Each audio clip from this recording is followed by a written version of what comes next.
बहू का 9वां महीना लग गया है, इसकी डिलीवरी कभी भी हो सकती है। एक काम करती हूँ, बेटे से कह के इसको इसके मायके भेज देती हूँ, नहीं तो इसका सारा डिलीवरी का खर्चा हमारे मत्थे आ जाएगा।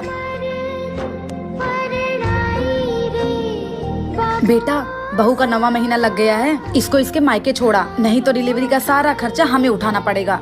ठीक है माँ। हाँ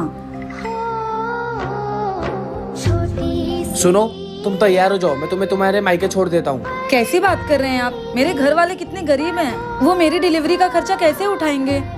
वो सब मुझे नहीं पता, तुमसे जितना बोला उतना करो।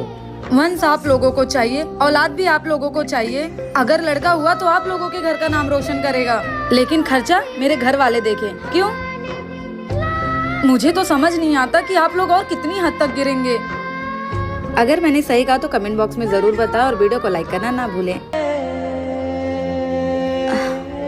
माँ जी, मेरा आखिरी महीना चल रहा है और ऐसी हालत में मुझसे बिल्कुल घर का काम नहीं होता है, तो क्या हम काम वाली बाई लगा सकते हैं? तो दुनिया की पहली औरत नहीं है जो बच्चे पैदा कर रही है। अरे हमने भी 4-4 बच्चे पैदा किए, साथ में घर का बहुत सारा काम किया है, उनको पाला है, बड़ा किया है। हमारे टाइम में तो ऐसा नहीं होता था। आजकल की बहुओं को काम करने में दिक्कत है। हमने तो कभी नौकरानी नहीं रखा था, सारा काम घर का अकेले करती थी। अब जाके हमारे लिए चाय बना के लेके आ। जी माँ जी, अभी लेकर आती हूँ। अरे रुक बहुरिया, मैं तो मजाक कर रही थी। माँ जी, आप बहुत अच्छी हैं, मैं तो खामखा ही डर गई थी। तेरे बोलने से पहले ही मैंने सविता से बात कर ली थी, वो कल से काम पे आ जाएगी। तुझे कुछ करने की जरूरत नहीं है, तू बस आराम कर, ठीक है? जी माँ जी, और कुछ जरूरत पड़े तो मुझे बोलना, ठीक है? अब जाके आराम कर ले। अगर आपके साथ माँ जी, खाना लगा दूं आपके लिए? सुन, अगर तूने इस बार भी बेटी पैदा करी ना, तो तुझे तेरी बेटियों के साथ घर से बाहर निकाल दूंगी। समझ में आई बात? माँ जी, बेटा हो या बेटी क्या फर्क पड़ता है? मुझे वंश चाहिए जो इस वंश को आगे बढ़ा सके, ना कि बोझ। और पहले ही तूने बेटी पैदा करके हमारी जिंदगी नर्क कर दी है, अब क्या दोबारा करना चाहती है? चल जाके बाथरूम से कपड़े उठा, ऊपर छत पे फैला के आ। माँ जी, आप इनको बोल दीजिए कपड़े छत पे फैलाने के लिए। मेरा आखिरी मन चल रहा है, मैं इतना भारी सामान नहीं उठा पाऊंगी। मुझसे जवान लड़ाएगी, काम चोरी करेगी? चुपचाप कपड़े ऊपर फैला के, वरना तेरी टांगे तोड़ दूंगी। जी माँ जी।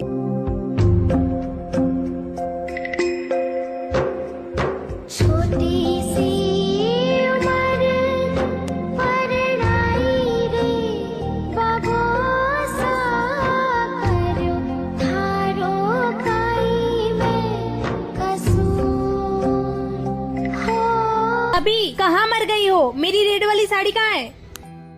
ये लो नाना जी।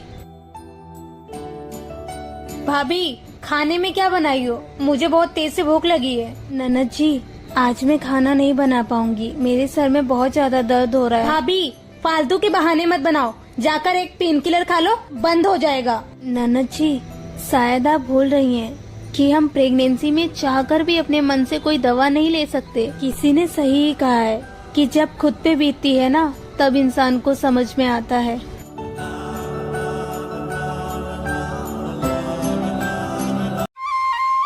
हेलो डॉक्टर, आप जल्दी आ जाइए, मुझे बहुत दर्द हो रहा है।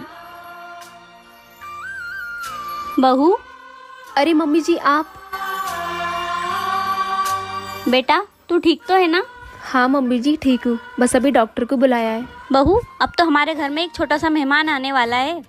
मम्मी जी, लड़का ही क्यों, लड़की नहीं हो सकती है क्या? बहू, अगर लड़का हुआ ना तो मैं उसे फौजी बनाऊंगी। अगर लड़की हुई ना तो मैं उसे चांद के जैसे पालूंगी। नहीं, लगता है मम्मी जी को लड़का नहीं लड़की चाहिए। मैं उसे चांद जैसा नहीं, मैं उसे सूरज जैसा बनाऊंगी, ताकि कोई उसे देखे तो जल जाए।